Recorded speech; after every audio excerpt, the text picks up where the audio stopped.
Hi, this is part 2 of the torque video. So before I start this video, I want to make sure that we understand how to find the torque, right? So there are a couple ways we can do this. So let's say I have a rod here that's going to rotate around one of its ends, okay? And let's just say I have a force F here, okay? And a lot of times we're going to have to do this conceptually. Okay, so if this angle here is, let's say, theta, right? Okay. And this length here is r. I showed you two ways in the previous video how you can find the torque. We say, well, torque is just going to be the force times the lever arm times the sine of the angle between the force, or the line of the force, and the arm, which is basically theta here. That's one way. Another way we're going to look at this, which might come in handy when we do the ranking of the different situations, is you take this force and you extend it, okay? Okay. And you draw a line, or the shortest segment from your axis of rotation to the line of force. So that's basically the distance from the axis of rotation to the line. So that's how you find the distance between a point and a line. You go at 90 degrees, right? And then you would use this perpendicular part of the arm. So if you look at it, it's just going to be, well, it's going to be F, the torque is going to be F times R perpendicular. And if you look at the perpendicular component, that looks like it's the opposite side to the angle theta in this triangle here. So that's just going to be F R sine that angle there, right? So just keep that in mind. We're going to be looking at it two ways. Another thing I want to talk about is counterclockwise torque is going to be positive. Clockwise torque is negative. So in here it says calculate the net torque on the bar. In this diagram, using the pivot point given. So when you see this triangle here, that's pretty much a pivot point. So this whole bar is going to spin one way or another. I don't know which way it's going to spin around that point. Sometimes we'll just put a dot in there. So we're going to spin this way. So it's kind of like this. Okay, so it's either going to go that way or it's going to go this way. We don't know. So let's find out what the torque is. So to find the net torque, we do the difference between clockwise and counterclockwise. So counterclockwise is positive. Counterclockwise minus torque clockwise. Okay, so let's figure out all the forces that will give you a clockwise torque. Let's start with this. And this is just common sense. Okay, so I think the 15 will give me a clockwise. The 10 will also give me a clockwise, right? But I see the 5 will kind of like try to push this way. So it's going to give you a counterclockwise, and the 20 will give you a counterclockwise. So let's start with the 15. So it's 15 times 1 because you are a meter away, and the angle is 90 degrees. You're going at a 90 degrees to the lever arm. This one here is a force of 10 times, well, you just have to figure out how far it's from here all the way to here. So that's 1.5 meters. And you would subtract any torques that are going clockwise. So then you have the 5 newtons. Okay, at 0.75 from the axis of rotation, and then you subtract the other one, which is 20 at 1.25 meters from the axis of rotation. And if you do the math correctly here, you should get, what is it? Negative 1.25.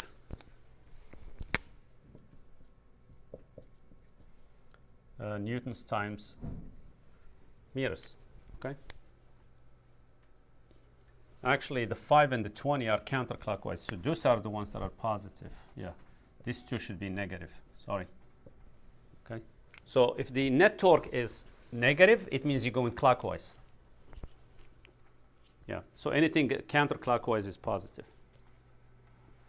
Okay, for this example here on page 8, or problem number 11, so to find the net torque, we're going to do the counterclockwise torque minus the clockwise torque, right? So it looks like F1 gives you a counterclockwise torque, so it's a force of 50. And how far is the point of application of the force from the axis of rotation?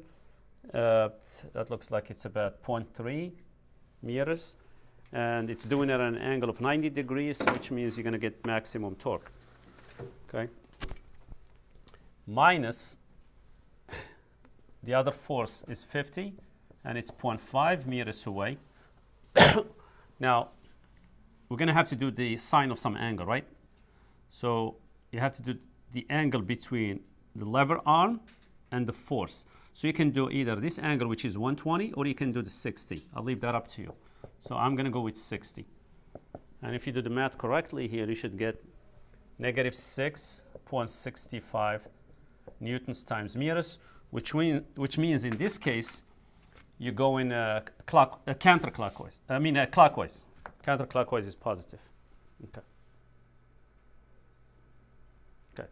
Number 12. If the coefficient of static friction between tires and pavement is 0.75, calculate the minimum torque that must be applied to the 66 centimeter diameter of tire of a 1080 kilogram car in order to make the wheel spin as the car accelerates. So here is the wheel, here's the road. The force of friction is going this way.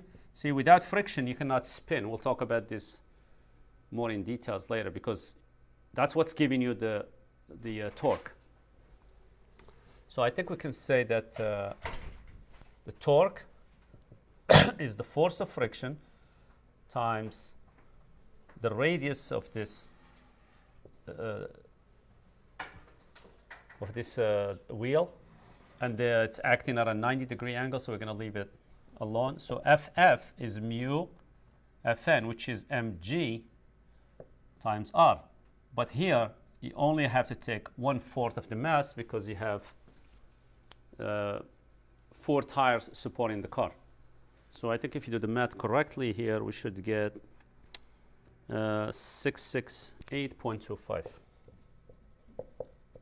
newtons times meters. All right, let's look at this multiple choice question here. Okay, I'm going to try it now. We might have to come back to this at another time when we do a rotational equilibrium. So let's think about the forces acting on this bar. So you have the tension here, holding it. You have the mg, always going from the center of the mass of the object. And you have some force here. Okay, we just don't know which way is the direction of that force. Now we know that it's got to be this force, whatever it is, it has to have a horizontal component, and that horizontal component has to balance out with the horizontal component of t. So that should make some sense. Now the question is, does it have a vertical component? Well, let's see. If I pick this point here as the axis of rotation, right? If I pick this point as the axis of rotation, if I can spin around this way, right? So I have a torque caused by mg. I have to counter that torque by a force going up this way. So because the mg with respect to this point here will give you a counterclockwise torque. So I have to counter it with a clockwise torque. So this is your vertical component of that force. So if you take the combination of those two, you should have a force going right and up. So the answer should be B. We'll come back to this another time. Okay, number 14. Okay.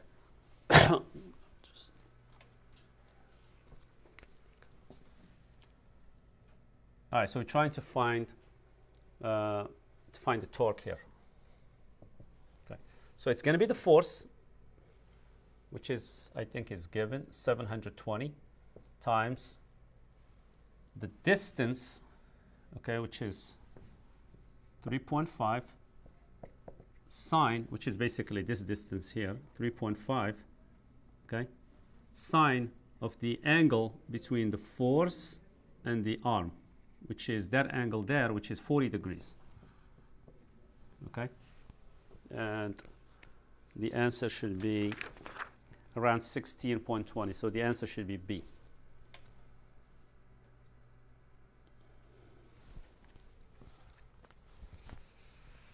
Okay. Now let's look at this RT3 here.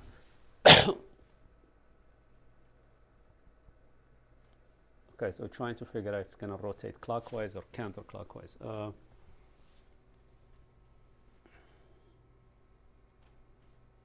Okay, so the angular acceleration is directed out of the page. It's coming at you guys. It's coming at us. So which means the angular velocity, since this is going to accelerate one way or another, so which means the angular velocity is coming at you also. So this has to be spinning this way based on the right-hand rule. So this has to go counterclockwise. Okay. Is the direction of the net torque on the pulley wheel clockwise, counterclockwise, or none? Well, as a vector, it should be coming out of the page. But since they're talking about clockwise and counterclockwise here, the net force is in the same direction as the linear acceleration, right? Same analogy applies to torque. The net torque is in the same direction as the angular acceleration. So since here we are accelerating in the counterclockwise direction, the net torque has to be counterclockwise. How do the masses of the two weights compare?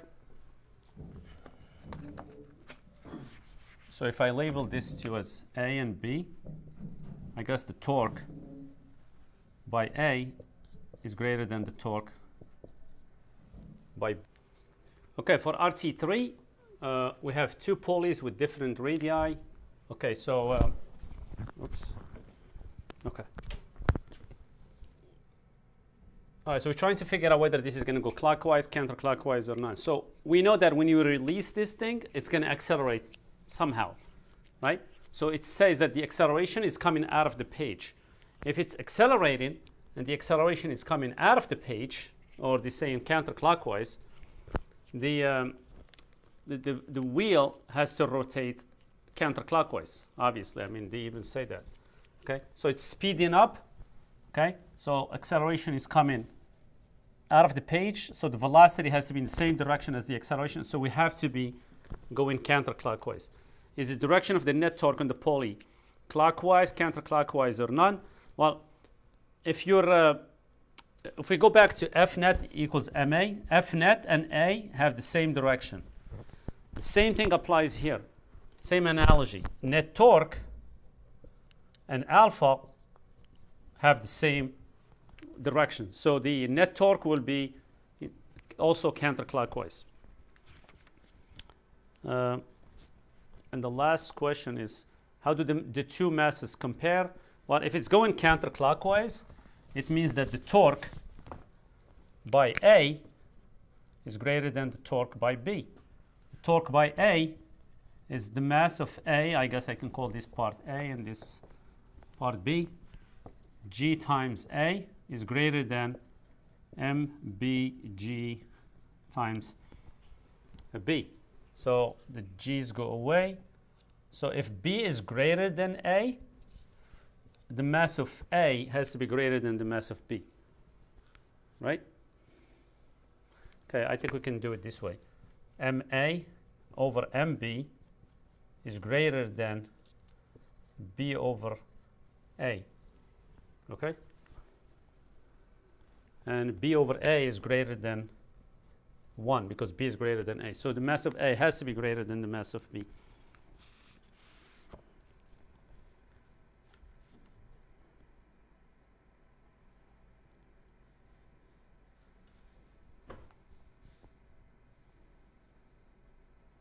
Okay.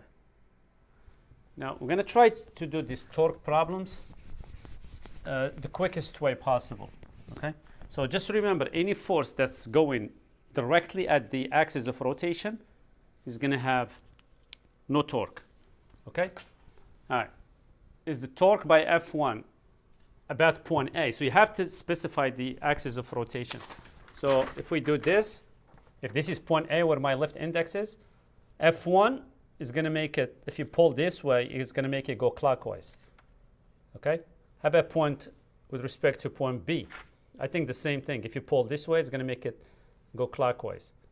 Okay, with respect to point C, okay, if you apply here, it's not going to move because F1 is going directly at C. So let's see what F2 does. F2, it looks like it's going directly at A and C, so there is no torque with respect to A and C, about A and C, but I think there is a torque with respect to B. So if B is here and you push in from here, it's going to go counterclockwise. F3, no torque about B or C because it's going directly at B and also directly at C. With respect to A, if I put my finger here, if I pull from here, it should go counterclockwise.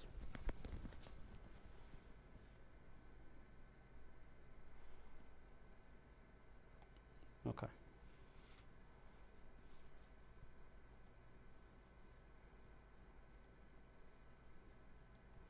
All right, let's look at RT5. So the three forces again are equal magnitude, the same picture as before. Now we're looking at the net torque this time. Okay, so I'm going to do it where I'm going to do the torque as being the force times the distance between the line of force and the axis of rotation. I showed you how to do that. Is that R perpendicular in the earlier in the video? So if I'm looking at the torque caused by F1 and we're doing it with respect to point A, if I extend this, this is how far, okay, this line, the line of F1 from the axis of rotation. So if this is 1 and this is 1, that's a radical 2.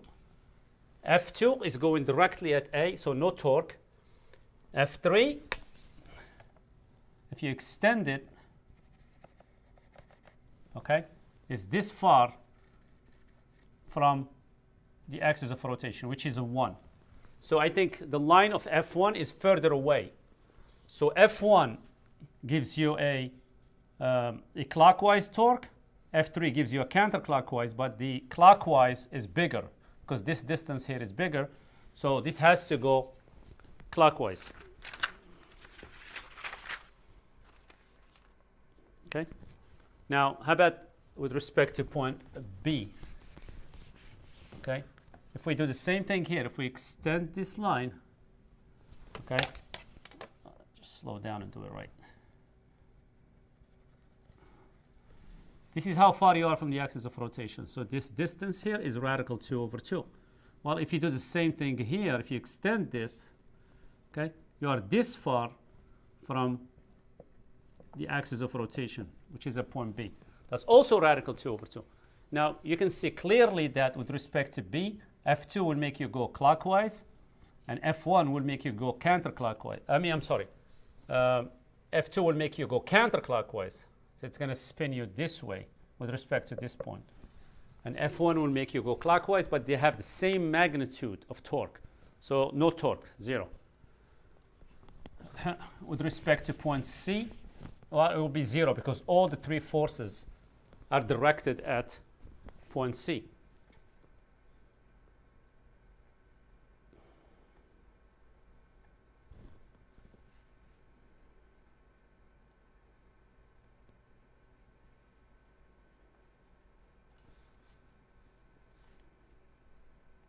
Okay, let's look at RT6. Okay.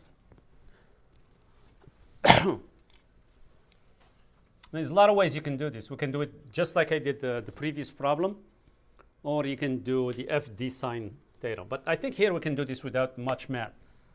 You have the highest mass here, so which means the highest force, and it's the furthest away from the all at the end. So it's the all at the end, so that doesn't matter. But this one has an angle of 90 degrees. So I think this one is going to give you the maximum possible torque. So that B comes first. And then you have 90 kilograms, which is bigger than the 250s here. And it's also acting at 90 degrees. So I think that should come next. Okay.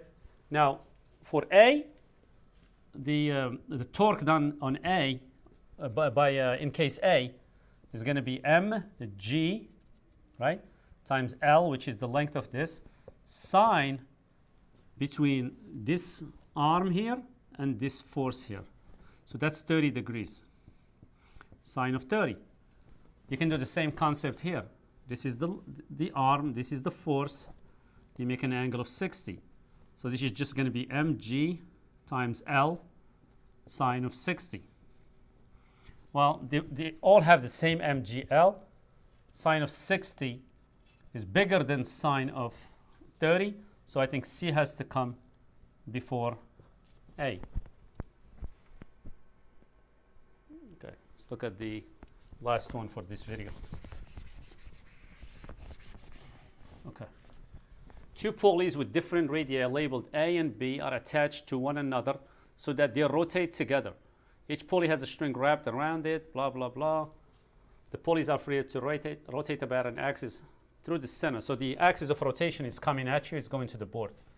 And they're telling us that this B is equal to 2A.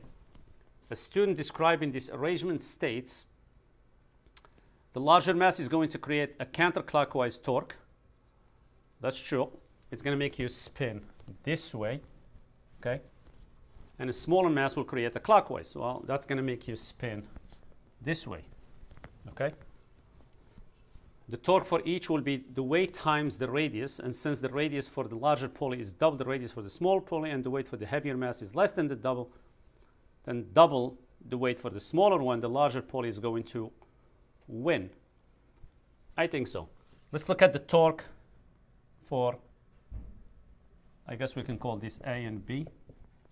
So let's look at the torque for A. It's just going to be 1.5 MO times G times A. The torque for B is going to be MO G times 2A. And you can see clearly that the torque by B is bigger. So, so the net torque has to be clockwise. Okay? And that should do it for this video.